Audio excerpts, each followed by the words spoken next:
Hello, my name is Craig Seibert, and I want to welcome you to this short web seminar on the Declaration of Independence, 9 key concepts everyone should know. And if you're an international listener, we invite you to listen in as we take a look at this important United States founding document. 90% of today's Americans have never heard what you're about to hear. But in 1776, 90% of Americans had a basic understanding of what you're about to hear. Thomas Jefferson said this: the price of freedom is eternal vigilance. And so we hope that this process of looking at the Declaration in more detail will spur us on to a new revolution of freedom as we understand this founding document. The 9 key concepts can be broken down into 3 more broad categories. The first is understanding the basic structure of the Declaration. Second of all, understanding the 7 component parts within that basic structure. And then thirdly, understanding that the Declaration and U.S. Constitution are designed to work together. So let's first take a look at understanding the basic structure. The total length of the Declaration of Independence is just under 1,400 words. About 400 words spell out the essence of the principles and beliefs upon which the United States was founded. These 400 key words are split about equally between the opening and the closing of the document. The other 1,000 words appear in the middle of the Declaration and outline over 25 abuses of King George III over a 10-year period.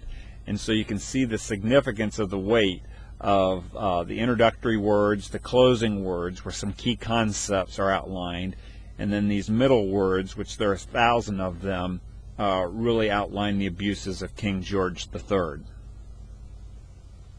So that's all that's involved in understanding key concept number 1, is that there's these 3 broader categories that the Declaration breaks down into.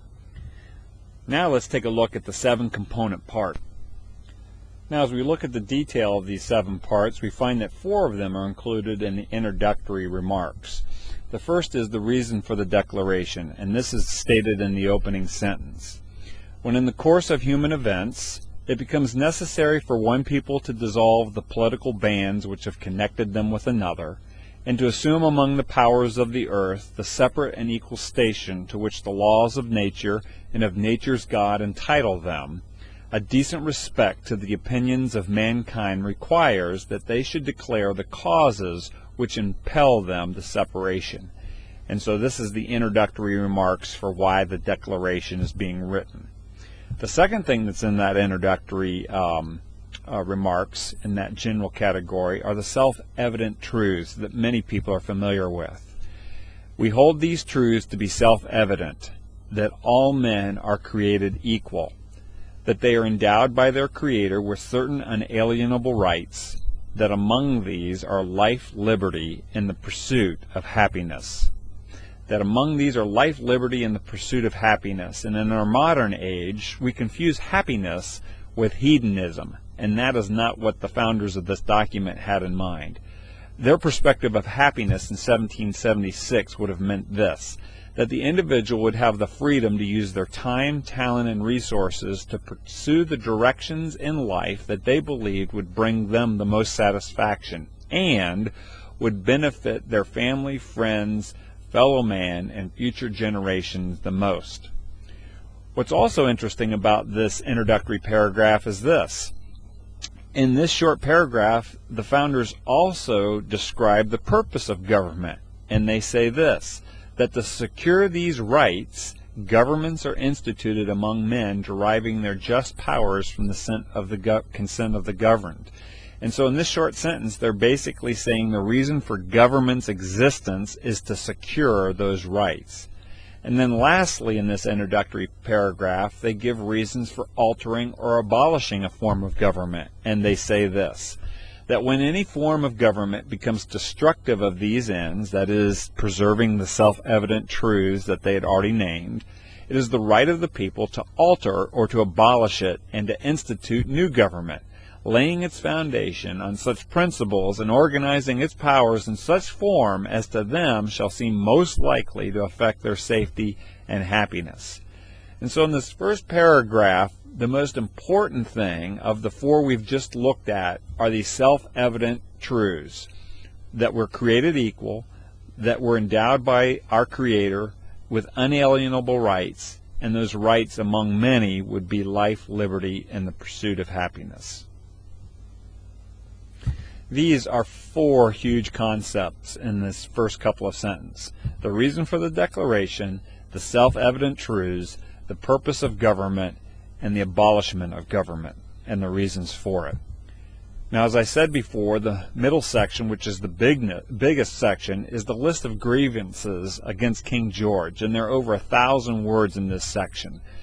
There were over 25 abuses that King George III had done over a 10-year period, and in the Declaration, the colonists made a list and suggested that that list was ample evidence that the Declaration was justified, and here are just a few of them: unfair taxation, cutting off trade, abolishing good and helpful laws, making arbitrary laws himself, creating new government departments with officials that harass the people, depriving colonists of trial by jury, protecting his own officials that were murderers, attempting to establish military rule, hiring mercenaries to harass and kill colonists, capturing and forcing colonists to fight against their fellow colonists or be killed, fostering domestic uprising in the colonies, and disallowing or not hearing any appeals for justice.